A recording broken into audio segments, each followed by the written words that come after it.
Hello बच्चों, class 12 physics के एक और धमाकेदार क्लास में मैं गीतेश पांडे आप सभी का हार्दिक स्वागत करता हूं। जैसा कि बच्चों हम लोग इस समय क्लास 12 फिजिक्स में किरण प्रकाशिकी नाम के चैप्टर को कंप्लीट कर रहे हैं। तो ये सेशन बहुत ही महत्वपूर्ण होने वाला है। इस पर अच्छे-अच्छे जो है प्रश्न बोर्ड परीक्षा में पूछे जा सकते हैं। जैसा कि इसमें हम लोग पढ़ेंगे, जो पहला हमारा टॉपिक होगा वो होगा गोलीय अवतल पृष्ठ द्वारा प्रकाश के अपवर्तन के लिए सूत्र n/v - 1/u बराबर n-1/r। उसके बाद हम लोग पढ़ेंगे लेंस मेकर का सूत्र 1/f बराबर n-1 1/r1 - 1/r2, जो कि बहुत महत्वपूर्ण है। इस पर सवाल भी बहुत ज़्यादा बनते हैं इससे। तो और उसके बाद हम लोग इसमें एक और इम्पोर्टेंट डेरिवेशन को पढ़ेंगे, जो कि होगा दो लेंस अगर संयुक्त करके रखे गए हैं तो उसकी फोकस दूरी, संयुक्त लेंस की फोकस दूरी कितनी होगी, उसका जो है सूत्र हम लोग डिस्कस करेंगे। तो ये क्लास बहुत ही शानदार होने वाला है और इस पर बोर्ड परीक्षा में निश्चित तौर पर प्रश्न पूछे जाते हैं। अगर आप क्लास में अंत तक बने रहते हैं तो निश्चित तौर पर आपकी बोर्ड परीक्षा की तैयारी जो है बहुत अच्छे से होगी। तो चलिए सबसे पहले प्रश्न पर यहाँ पर हम आते हैं। जो हमारा पहला टॉपिक होगा इसमें वो होगा गोलीय अवतल पृष्ठ।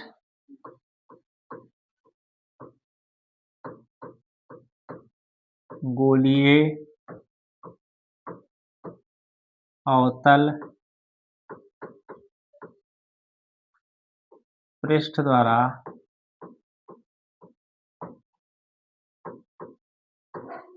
प्रकाश के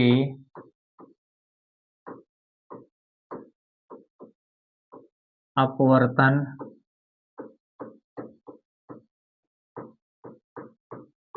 के लिए सूत्र ये होगा n/v - 1/u बराबर n-1/r। ठीक, इस सूत्र को हमको क्या करना है, इसको सिद्ध करना है।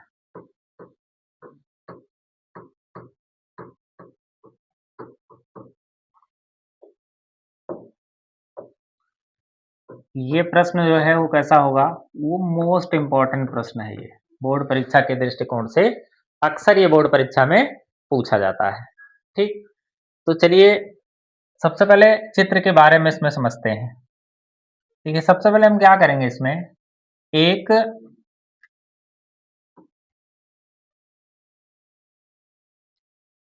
गोलीय पृष्ठ बनाएंगे हम।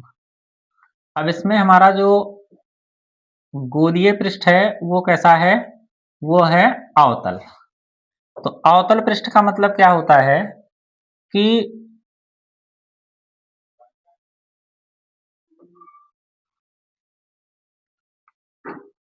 ये हमारा दबा हुआ तल है और ये उभरा हुआ तल है। ठीक, तो जब भी अपवर्तन यहाँ दबे हुए तल से होगा तो ये जो पृष्ठ कहलाएगा ये कौन सा होगा, ये हमारा अवतल होगा। ठीक, अब देखें अगर इसमें तो ये हमारा गोलीय अवतल पृष्ठ है। ठीक, ये जो माध्यम होगा इधर, ये माध्यम हमारा है सघन। ठीक, ये है कांच और यहाँ है हमारा वायु। तो ये हो गया इसका माध्यम। अब देखिए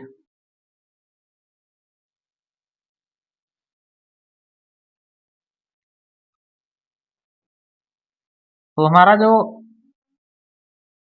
ये है SPS डैश, इसका अगर हम नामकरण करें तो ये हमारा पृष्ठ होगा SPS डैश। ये कैसा पृष्ठ है, एक गोलीय अवतल पृष्ठ है। ठीक, एक प्रकाश किरण अगर देखें, ये है प्रकाश किरण,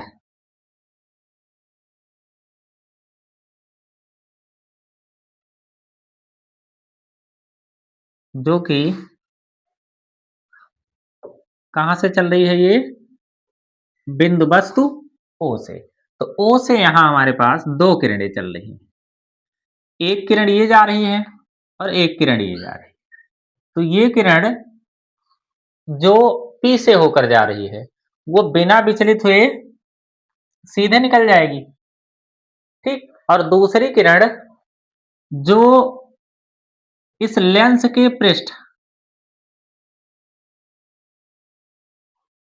यम पर आपतित हो रही है, ठीक?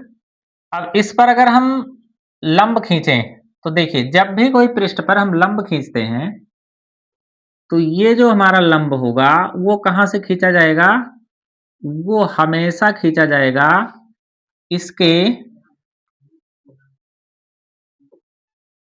वक्रता केंद्र से,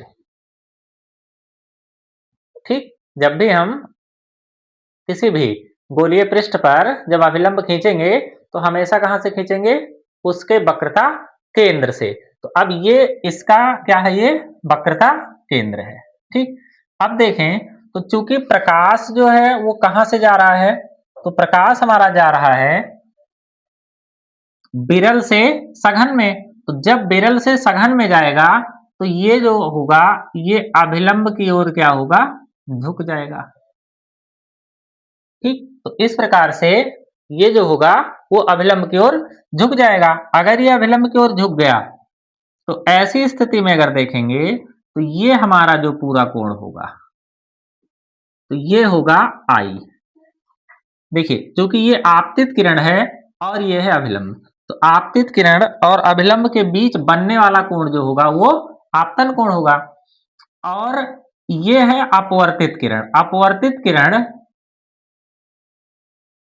और अभिलंब के बीच बनने वाला जो कोण होगा, वो होगा हमारा अपवर्तन कोण R, ठीक? अब अगर देखें, तो देखिए ये किरण जो है, ये इधर चली जा रही है, ये किरण जो है सीधे निकल जा रही है। तो अर्थात अगर इन दोनों किरणों को देखें, तो ये इधर कहीं पर नहीं काट सकती है, क्योंकि ये किरण इधर निकल जा रही है, सीधे इधर चली जाएगी। ये किरण सीधे निकल जा रही है, और जब तक अपवर्तित किरणें एक दूसरे को कहीं पर काटेंगी नहीं, तब तक वहां पर कोण नहीं बनेगा, ठीक? अर्थात उसका प्रतिबिंब जो है वो नहीं बन सकता है, क्योंकि प्रतिबिंब कहाँ बनता है? जहां पर अपवर्तित किरणें एक दूसरे को काटती हैं, वहीं जो है प्रतिबिंब बनता है। तो अगर ये आगे नहीं काट रही हैं, तो दोनों किरणों को अगर हम पीछे की ओर बढ़ा दें, देखिए इसको अगर पीछे की ओर बढ़ाएं और इसको पीछे की ओर बढ़ाएं, तो दोनों किरणों को अगर पीछे की ओर बढ़ाएंगे, तो इस किरण को अगर हम पीछे की ओर बढ़ाएं, तो ये दोनों किरणें एक दूसरे को बिंदु यहां पर, देखिए इस किरण को हमने पीछे की ओर बढ़ाया और इस किरण को भी पीछे की ओर बढ़ाया, तो एक दूसरे को ये I पर काट रही हैं, और यही जो I होगा, वो क्या होगा? इस बिंदु वस्तु O का प्रतिबिंब होगा, जो कि कैसा होगा? ये होगा आभासी, ठीक? तो आशा करते हैं चित्र आपको बहुत अच्छे से समझ में आ गया होगा, ठीक? अब देखें, अगर इसमें देखिए, अगर ये पूरा कोण R है, तो ये वाला जो पूरा कोण होगा, ये जो पूरा कोण होगा, तो ये भी कितना होगा? R होगा, ठीक? ऐसा क्यों? अगर ये कोण R है, तो ये पूरा कोण R कैसे होगा? देखिए, अगर इसको देखें कि R ये कैसे हो रहा है, तो ऐसी स्थिति में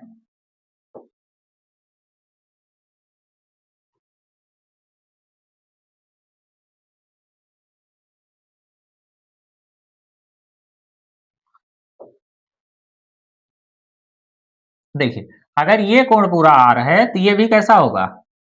ये पूरा कोण, तो ये भी होगा R। क्यों? क्योंकि देखिए ये जो है दो रेखाएं हैं जो कि परिच्छेद कर रही हैं, तो शीर्षाभिमुख कोण होने के कारण ये दोनों कोण कैसे होंगे? वो बराबर हो जाएंगे, ठीक? अब देखिए, अगर यहां पर एक हम अभिलंब खींच दें, मतलब यहां से अगर एक रेखा खींच दें इस प्रकार से, तो ये हो जाएगा हमारा MN, ठीक? और मान लेते हैं यहां से ये जो है, इसकी ऊंचाई कितनी है? वो H है। ठीक। अब देखिए, ये चूंकि वस्तु है तो वस्तु की दूरी अगर देखेंगे तो यहां से जो P से वस्तु की दूरी को किससे व्यक्त करते हैं? U से। ये देखिए तो ये है प्रतिबिंब और प्रतिबिंब की दूरी को किससे व्यक्त करते हैं? इसको V से व्यक्त करते हैं। और ये हमारा C है। C का मतलब C और P के बीच की दूरी को क्या कहते हैं? उसकी त्रिज्या कहते हैं। अब ये हो जाएगा हमारा माध्यम, ये है विरल माध्यम। तो अगर यहां पर हम देखेंगे तो ये होगा विरल माध्यम, इसका आवर्तनांक कितना है? N1। ये हमारा है सघन माध्यम,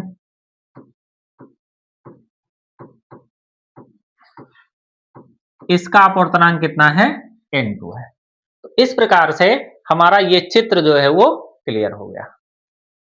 आशा करते हैं आपको जो है चित्र बहुत विधिवत अच्छे से समझ में आ गया होगा। ठीक। तो अब अगर हम देखें तो यहां पर जब हम इसका डेरिवेशन करेंगे तो अब डेरिवेशन कैसे होगा? देखिए सबसे पहले जो भी हमने चित्र में किया हुआ है उसको हम लिख देते हैं। देखिए सबसे पहले हमने क्या किया कि एस पी एस डैश क्या है? यहां लिखेंगे कि माना एस पी एस डैश एक गोलीय अवतल पृष्ठ है। ठीक। अब ये जो गोलीय अवतल पृष्ठ है, इस बिंदु वस्तु O का जो आभासी प्रतिबिंब है वो कहां पर बना रहा है? वो I पर बना रहा है। ठीक। तो बस इतना ही हम लिख देंगे संक्षेप में। माना एस पी एस डैश क्या है? गोलीय अवतल पृष्ठ है। गोलीय अवतल पृष्ठ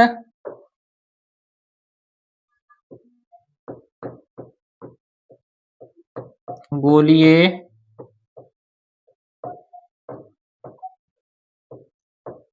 अवतल पृष्ठ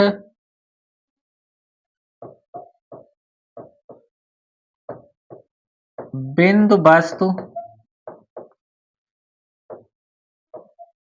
O का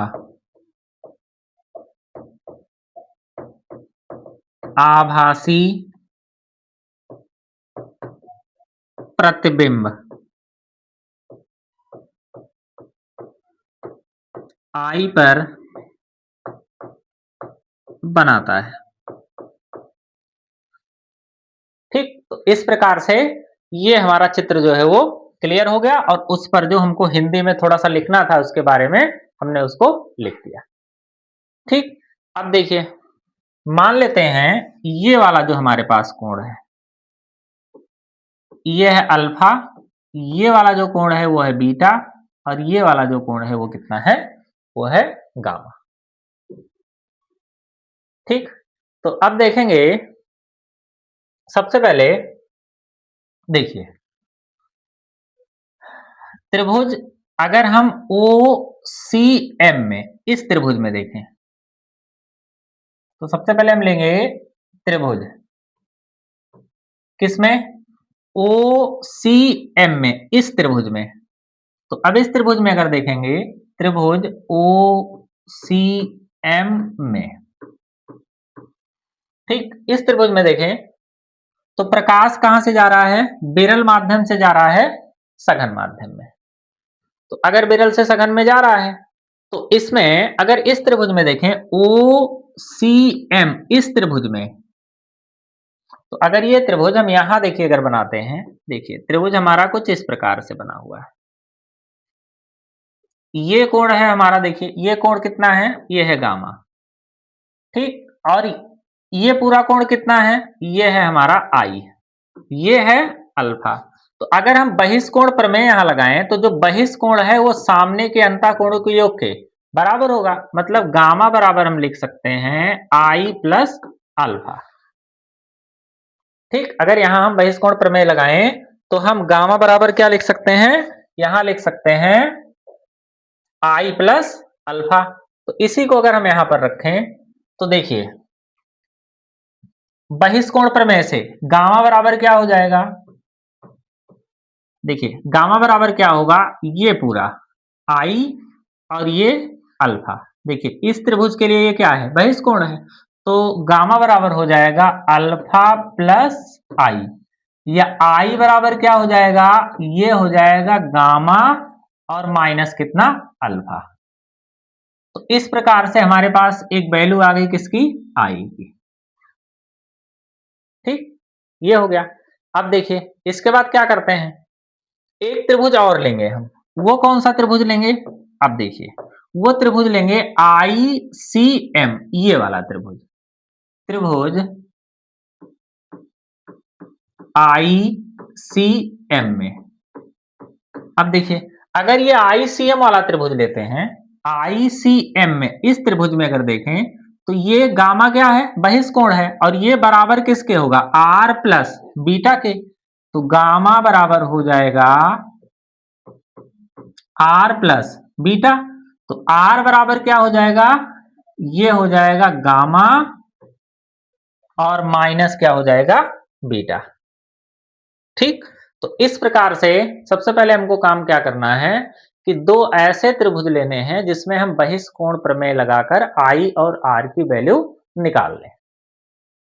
ठीक, तो हमने क्या किया, आई और आर की वैल्यू जो है वो निकाल लिया। अब क्या करेंगे,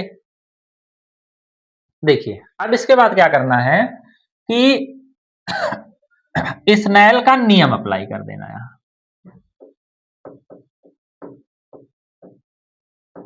स्नेल के नियम से, अब स्नेल का नियम क्या होगा, स्नेल का नियम हमारे पास होगा ये कि आपतन कोण की ज्या और अपवर्तन कोण की ज्या का अनुपात। देखिए साइन आई बटे साइन आर बराबर क्या होता है, कांस्टेंट, या n2 अपान n1। स्नेल का नियम हम कैसे लगाते हैं, जिस माध्यम में प्रकाश जा रहा है उसके अपवर्तनांक को पहले लिखेंगे। तो जा रहा है कहां पर प्रकाश, n2 में, तो उसके अपवर्तनांक को पहले लिखेंगे। और जहां से जा रहा है, अब जा कहां से रहा है, n1 माध्यम से, तो उसको हम बाद में लिखते हैं। हमेशा ये बात बहुत ध्यान से आपको रखना है, याद रखना है कि जब भी हम स्नेल का नियम अप्लाई करेंगे तो स्नेल का नियम हम कहा कैसे लगाएंगे कि साइन आई बटे साइन आर बराबर जिस माध्यम में प्रकाश जा रहा है उसके अपवर्तनांक को पहले और जहां से जा रहा है उसके अपवर्तनांक को हम बाद में रखते हैं। ठीक, अब देखिए यदि आई व आर छोटे हैं अगर यहां पर,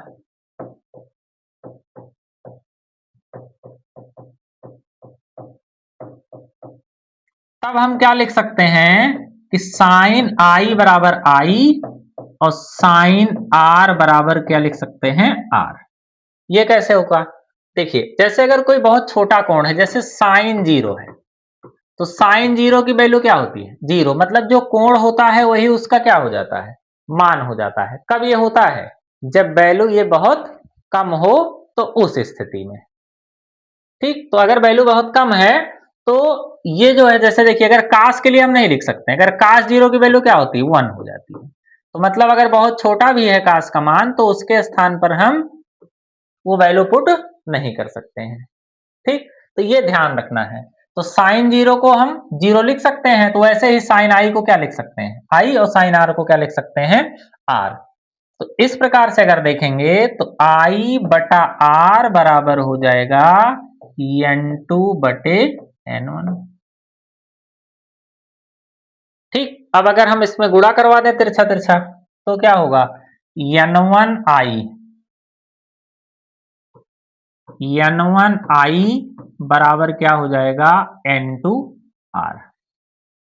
ठीक, अब यहां से देखें i और r की अगर हम वैल्यू यहां पर रख दें, तो जब हम i और r की वैल्यू यहां पुट करेंगे तो क्या हमको मिलेगा। अब देखिए i और r की वैल्यू यहां अगर हम रखें तो क्या आएगा, n1 और i की वैल्यू गामा माइनस अल्फा बराबर n2, और r का मतलब r की वैल्यू ये हो जाएगी गामा और माइनस क्या हो जाएगा, बीटा। ठीक, तो इस प्रकार से ये हमारी वैल्यू किसकी आ गई, आई और आर की दोनों वैल्यू हमने यहाँ पर रख दिया। अब देखिए इसको गुणा करवा लेते हैं। n1 gamma minus n1 alpha बराबर n2 गामा और माइनस हो जाएगा n2 बीटा। ठीक, अब देखिए अगर बीटा को इधर ले आए तो n2 बीटा, ठीक, और माइनस n1 अल्फा बराबर, अब देखिए इसको उधर जब ले जाएंगे तो यहां पर अगर हम गामा को बाहर निकाल लें तो ये हो जाएगा n2 और ये उधर जाएगा तो माइनस हो जाएगा। ठीक, इस प्रकार से ये हमारा बन गया समीकरण नंबर 1। ठीक, आशा करते हैं यहां तक आपको बहुत अच्छे से समझ में आ गया होगा। ठीक, चलते हैं इसके और आगे। अब देखिए अगर अल्फा बीटा गामा बहुत छोटे होंगे तब क्या होगा। देखिए अगर यदि अल्फा बीटा गामा ये कैसे हैं, बहुत छोटे हैं, मतलब इसका मान अगर बहुत कम है तो अल्फा बराबर हम क्या लिख सकते हैं, tan अल्फा, बीटा बराबर क्या लिख सकते हैं, tan बीटा, और गामा बराबर क्या लिख सकते हैं, tan गामा। चलिए देखिए अगर अल्फा बराबर tan अल्फा छोटा होगा तो कि tan अल्फा की वैल्यू भी कैसे होगी, जैसे tan जीरो की वैल्यू जीरो, जो tan जीरो की वैल्यू होती है वो कितनी होती है, वो होती है जीरो। तो इसीलिए हम अगर देखें तो अगर जीरो है तो उसके स्थान पर हम क्या लिख सकते हैं, tan जीरो रख सकते हैं। तो यहां पर साइन और tan दोनों के लिए कंडीशन हम लागू कर सकते हैं अपनी आवश्यकता के अनुसार। अब देखिए अल्फा बराबर क्या होगा, tan अल्फा, अब tan थीटा बराबर क्या होगा, देखिए अल्फा यहां है तो अगर अल्फा यहां है तो इसके लिए जब tan थीटा निकालेंगे तो इसके स्थान पर हम क्या लिख सकते हैं, एच अपान, एच अपान क्या होगा, ओ एन, तो ये हो गया एच अपान माइनस का कितना, या अगर माइनस ना लिखें तो यहां पर हम लिखेंगे एच अपान कितना हो गया हमारा, ओ एन। ठीक, ये हो गया। तो अब देखिए इसको क्या लिख सकते हैं, एच अपान, अब देखिए जो ओ एन है हमारा, ओ एन जो है इसके स्थान पर हम ओपी रख सकते हैं।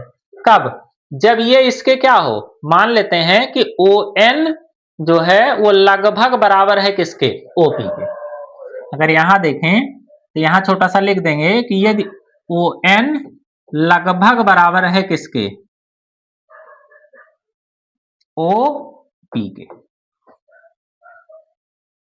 ठीक, या सबके लिए अगर देखें तो यहां पर हम इस प्रकार से भी लिख सकते हैं कि यदि, देखिए इसको अगर ऐसे लिख देंगे थोड़ा ज्यादा अच्छा रहेगा कि यदि एन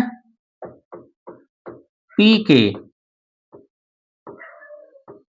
बहुत निकट है, मतलब ये जो n है वो p के अगर बहुत समीप है तो अब सबके लिए काम करेगा ये। तो h अपान क्या हो जाएगा, OP, और OP का मतलब u, और चिन्ह परिपाटी के अनुसार क्या हो जाएगा ये, माइनस का u। अब बीटा बराबर क्या होगा, tan बीटा, तो tan बीटा, अब देखिए h बराबर कितना हो जाएगा ये, tan बीटा, बीटा यहां है तो ये हो जाएगा h अपान कितना, यहां से यहां, मतलब ये पूरा मान, तो ये पूरा मान हो जाएगा v माइनस का v। गामा बराबर tan गामा, h अपान कितना हो जाएगा, माइनस का r। अब देखिए गामा यहां है तो h अपान कितना हो जाएगा, ये पूरा मान, तो ये पूरा मान मतलब ये हो जाएगा r। तो इस प्रकार से हमारा मान आ गया अल्फा, बीटा और गामा। ठीक, अब देखिए जब ये जो हमारा मान आ गया, अगर इस मान को इस समीकरण में हम रख दें तो देखिए अल्फा बीटा गामा का मान समीकरण 1 में रखने पर यहां चले आते हैं, अल्फा बीटा गामा का मान समीकरण 1 में रखने पर। अब ये मान अगर हम समीकरण 1 में रख दें तो समीकरण 1 हमारा क्या है, n2 बीटा, तो n2 हो जाएगा, देखिए अब अगर मान रखेंगे n2 बीटा की वैल्यू, तो बीटा की वैल्यू क्या हो जाएगी, एच अपान माइनस भी, ठीक, ये हो जाएगा माइनस n1 अल्फा, n1 और अल्फा की वैल्यू, अब देखिए अल्फा बराबर एच अपान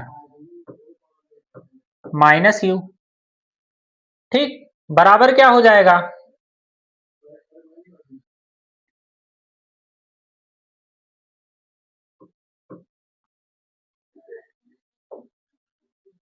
चलिए इसको दूसरे स्लाइड पर लिख देते हैं,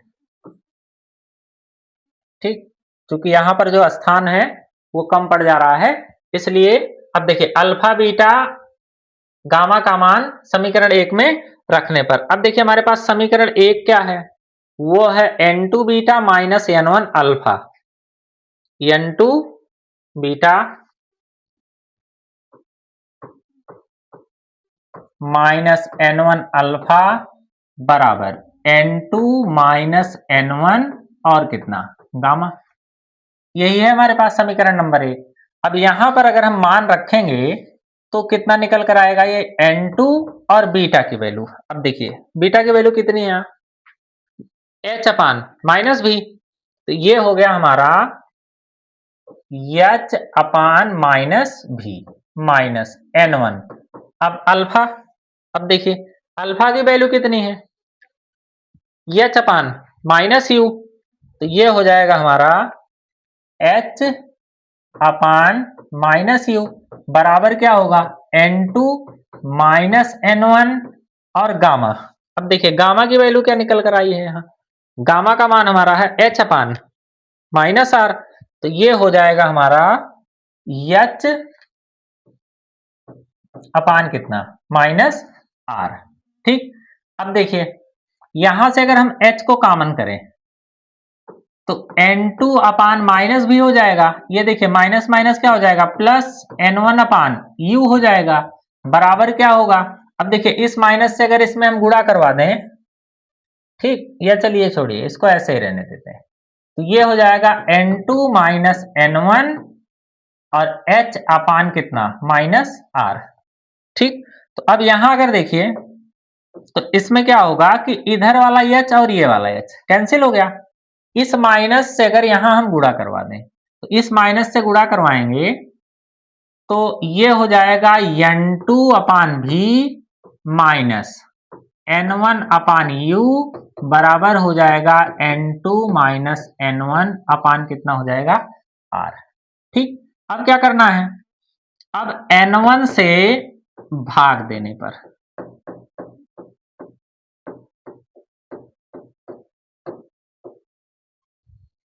ठीक, अगर हम n1 से यहां भाग करवा दें अब क्या निकल कर आएगा, तो n1 से जब हम लोग भाग कराएंगे इसमें तब क्या होगा कि n2 अपान n1 अपान कितना हो गया भी, n1 अपान n1 अपान कितना हो गया u बराबर n2 by n1 minus n1 upon n1 और पूरे का बटे कितना हो जाएगा r, ये देखिए कैंसिल हो गया, ये कैंसिल हो गया, n2 अपान n1 को क्या कहते हैं, अगर यहां n2 अपान n1 को कहें तो ये हो जाएगा हमारा,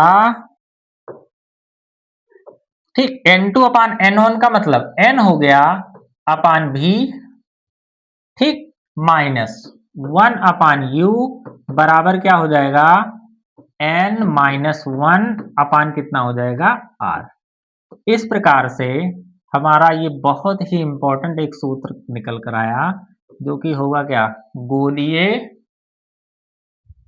कौन से पृष्ठ द्वारा, अवतल पृष्ठ द्वारा प्रकाश के अपवर्तन के लिए सूत्र, ठीक, तो अब इसमें बच्चों देखें अगर एक बार इसका हम रिवीजन कर लें क्योंकि ये बोर्ड परीक्षा के दृष्टिकोण से अत्यंत महत्वपूर्ण होने वाला है कि हर वर्ष ये लॉन्ग आंसर टाइप का क्वेश्चन है जो कि हर वर्ष बोर्ड परीक्षा में पूछा जाता है। ठीक? तो इसमें अगर हम देखेंगे प्यारे बच्चों, तो इसमें क्या होने वाला है कि अब देखिए सबसे पहले क्या काम करना है, हमको चित्र को ध्यान में रखना है। चित्र बहुत ही ज़्यादा इम्पोर्टेंट है। अगर आप चित्र को अच्छे से नहीं बना पाएँगे पेपर में, तो फिर आपको नंबर अच्छे नहीं मिल पाएँगे इसमें, ठीक? तो अब अगर देखें, सबसे पहले हमने क्या किया, एसपी एस डैश क्या लिया? एक अवतल पृष्ठ लिया, गोलीय अवतल पृष्ठ, और ये ओ क्या है? बिंदु वस्तु है। यहाँ से 2 किरणें चल रही हैं, एक किरण ये जा रही है, एक किरण ये जा रही है। जो ये P पर आपतित हो रही है, तो सीधे निकल जा रही है।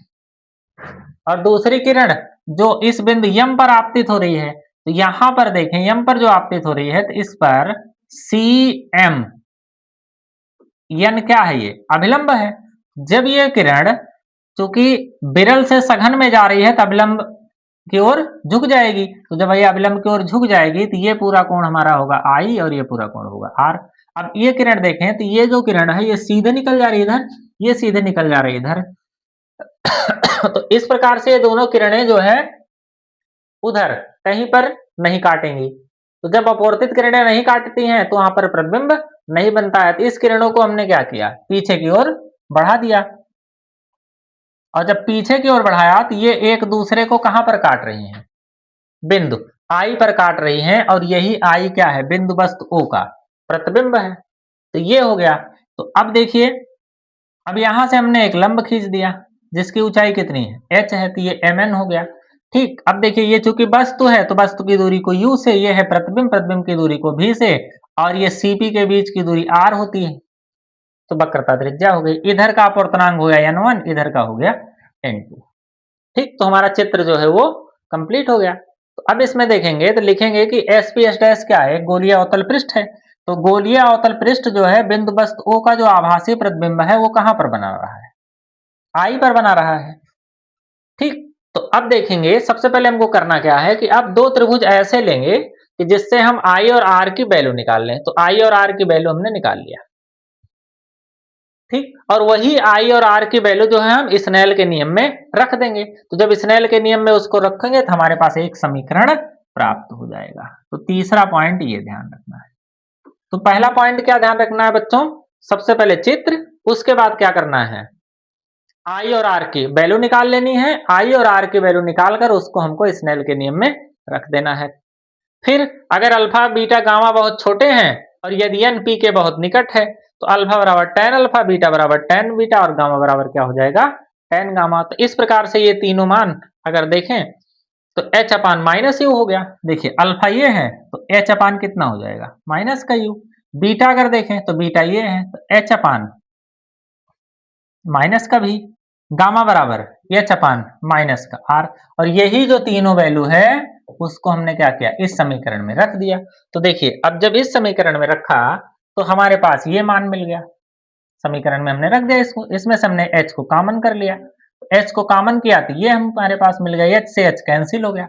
अब इस माइनस से हमने क्या किया? इधर गुणा करवा दिया, और फिर n1 से भाग करवा दिया। तो n2 अपान n1 को क्या कर सकते हैं? n लिख सकते हैं। तो ये हो गया n upon v minus one upon U बराबर n minus one upon R. इस प्रकार से ये हमारा एक बहुत ही इंपॉर्टेंट टॉपिक जो है वो क्लियर हो गया। ठीक, तो क्लास कैसा लगा आपको बच्चों? जरूर बताएं, और दोस्तों के पास इसको जरूर शेयर करें। तो आज के लिए इतना ही। ऐसे ही शानदार क्लास जो है हम डेली जो है करते रहेंगे। धन्यवाद।